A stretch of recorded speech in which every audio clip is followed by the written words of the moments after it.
Hi everyone, welcome to the Ayurveda sphere.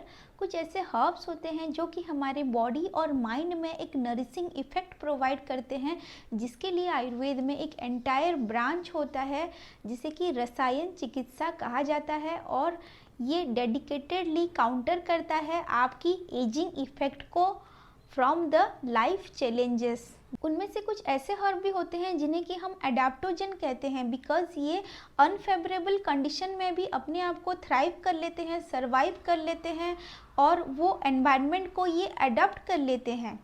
तो जब हम ये सुपर फूड को खाते हैं या कंज्यूम करते हैं, ये हमारे बॉडी के अंदर जाकर अपना एडेप्टिव रिस्पॉन्स बिल्ड करते हैं, रेजिस्टेंस डेवलप करते हैं टूवर्ड्स द स्ट्रेसर्स। स्ट्रेसर्स मतलब जो स्ट्रेस फैक्टर होते हैं वो एनवायरमेंटल भी हो सकता है या इंटरनल फैक्टर भी हो सकता है। आपने सुना होगा फाइट और फ्लाइट रिस्पॉन्स के बारे में, यानी कि कुछ ऐसी सिचुएशन आती हैं जहां हम डर जाते हैं या हमारा माइंड थ्रेट में रहता है या स्ट्रेस में रहता है या फिर इमोशनली ट्रिगर्ड हो जाते हैं। तो उस सिचुएशन में हमारे बॉडी में सिंपैथेटिक नर्वस सिस्टम एक्टिव हो जाता है और वो रिलीज कराता है कुछ ऐसे हार्मोन को जिसे हम स्ट्रेस हार्मोन कहते हैं in response to the situation. ये कभी कभी लाइफ सेविंग भी होता है, यानी कि फॉर एग्जांपल अगर आपके सामने कोई जानवर आ जाता है तो आप सोचेंगे कि आप उससे कैसे बचेंगे और आपका माइंड तुरंत ही एक्टिव मोड पे आ जाएगा। बट प्रॉब्लम तब आती है जब ये feeling of urgency and hyper vigilance subside नहीं करते हैं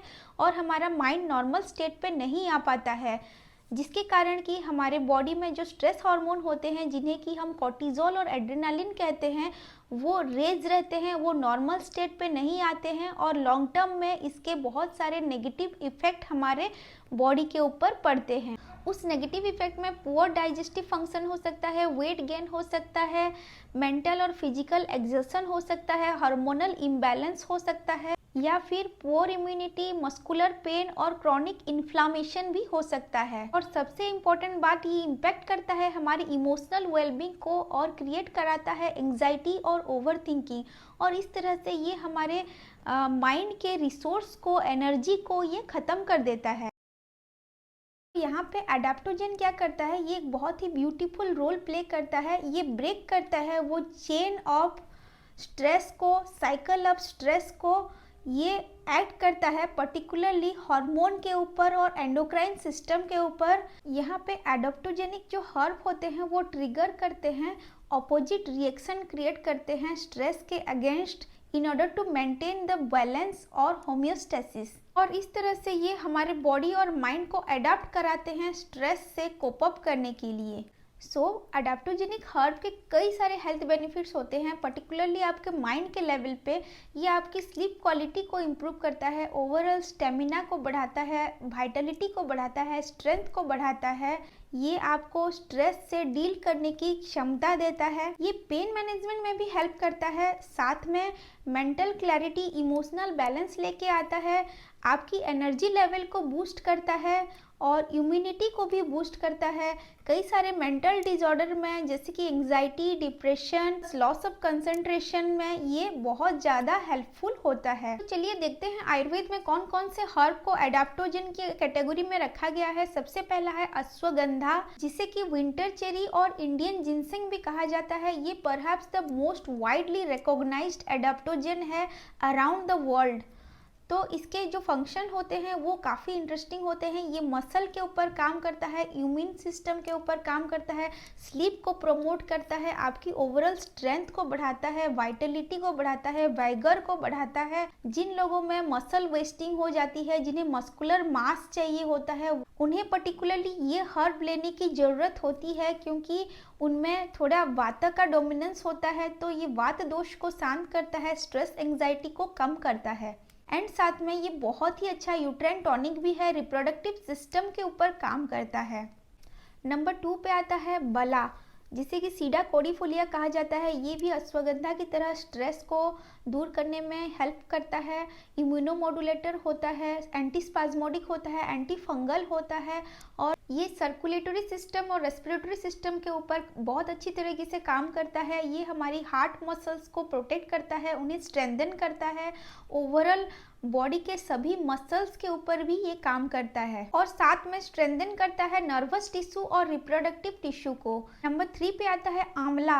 इसे धात्री कहा जाता है, यानी कि ये हमें माँ की तरह नरिश करता है, सपोर्ट करता है, इम्यूनिटी को स्ट्रॉन्ग करता है, एंटीऑक्सीडेंट प्रॉपर्टी होता है, इसमें एंटी एजिंग प्रॉपर्टी होता है और स्ट्रेस से फाइट करने की क्षमता भी रखता है। नेक्स्ट आता है शतावरी।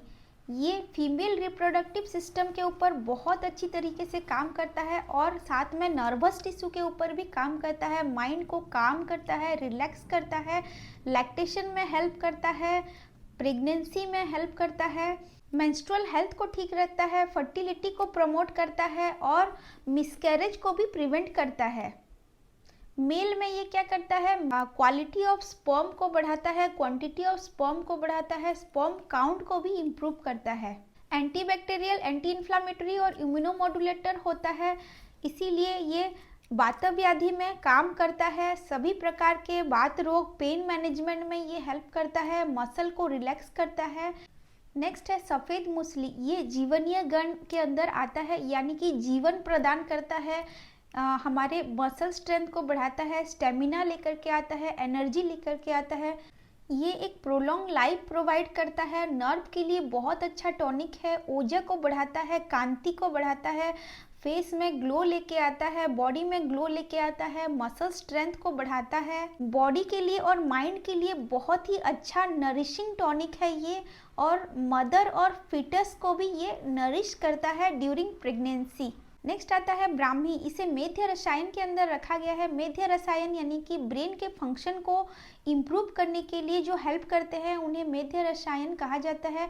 तो ये वात को शांत करता है, वात को काम करता है, एंग्सियस माइंड को रिलैक्स कराता है, थोड़ा सा सेडेटिव होता है, स्लीप को प्रमोट करता है और साथ में एंग्जाइटी, डिप्रेशन जैसे कई सारे मेंटल डिसऑर्डर से ये मुक्त करता है। स्टडीज में ये भी देखा गया है कि ये न्यूरल टिश्यू को रीजनरेट करने की क्षमता रखता है, यानी कि हमारे ब्रेन में जो न्यूरॉन्स होते हैं उन्हें ये रीजनरेट कर सकता है। साथ साथ ये बहुत ही प्रीसियस नर्वाइन टॉनिक होता है और ये पुअर कंसंट्रेशन और पुअर मेमोरी में हेल्प करता है। इसे बच्चों से लेके एडल्ट तक सभी यूज कर सकते हैं। फाइनली जो एडाप्टोजन के बारे में बात करेंगे उसका नाम है तुलसी, जिसे कि सेक्रेड प्लांट कहा जाता है, होली बेसिल कहा जाता है। ये फेमस है इसके सात्विक प्रॉपर्टी के कारण, ये माइंड को शांत करता है। इसका जो एक्शन होता है रस रक्त धातु के ऊपर होता है, यानी कि skin condition, elevated skin condition, fever के केस में ये बहुत अच्छा रिजल्ट्स लेकर के आता है। ये अग्निदीपन होता है, यानी कि हमारे डाइजेस्टिव फायर को स्ट्रॉन्ग करता है, साथ में मेटाबॉलिज्म को इम्प्रूव करता है, ब्लड शुगर को रिड्यूस करता है, ब्लड प्रेशर को रिड्यूस करता है, ये इफेक्टिवली कोलेस्ट्रॉल को रिड्यूस करता है, ट्राइग्लिसराइड को रिड्यूस करता है और वेट मैनेजमेंट में हेल्प करता है। ये इम्प्रूव करता है ब्लड सर्कुलेशन को, पर्टिकुलरली जहाँ पे कंजेशन रहता है। एंड में आता है कपिकच्छु, मुक्कुना जिसे बोलते हैं। ये इसका बहुत ही स्पेसिफिक एक्शन होता है रिप्रोडक्टिव सिस्टम के ऊपर और नर्वस सिस्टम के ऊपर। ये एक natural source of L dopa होता है जो कि प्रिकसर ऑफ डोपामिन होता है। डोपामिन एक बहुत ही इम्पोर्टेंट न्यूरोट्रांसमीटर होता है जो कि आपको पार्किंसन डिजीज में लो देखने को मिलता है। अगर डोपामिन लो हो जाता है ब्रेन में तो हमारे हाथ पांव कांपने लगते हैं, न्यूरन के जो न्यूरोमस्कुलर एक्टिविटी ठीक से नहीं हो पाती है। तो ये थे आयुर्वेद के कितने इम्पोर्टेंट एडाप्टोजेनिक हर्ब्स के बारे में। अगर ये वीडियो आपके लिए हेल्पफुल रही हो तो मुझे कमेंट में ज़रूर बताएं। धन्यवाद।